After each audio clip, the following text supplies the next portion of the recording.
मिरजेत शिव अथणीकर प्राणघातक हल्ल्याप्रकरणी संशयित मतीन काझीसह 6 जणांवर गुन्हा दाखल.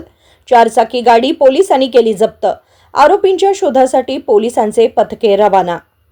पूर्व वैमनस्यातून मिरजेतील टाकळी रोड येथे शिव अथणीकर यांच्यावर प्राणघातक हल्ला केल्याप्रकरणी मिरजेतील मतीन काझी, शौकत शेख, आयन लांडगे, शोएब शेख आणि 2 अनोळखी युवक अशा 6 जणांवर गुन्हा दाखल करण्यात आला आहे. पोलीस पथकाला आरोपींचा शोध घेत असताना हल्ल्यात वापरलेली 4 चाकी गाडी सापडली असून ती जप्त करण्यात आली आहे. मिरज टाकळी रोड येथे मित्रांच्या सोबत थांबलेल्या शिव उर्फ प्रदीप अथणीकर याला 4 चाकी वाहनाने धडक दिली.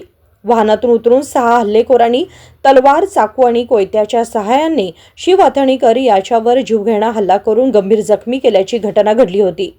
जखमी शिव अथणीकर यांच्यावर 12 ते 13 वार झाल्याने त्याला मिरज शासकीय रुग्णालयात उपचारासाठी दाखल करण्यात आले.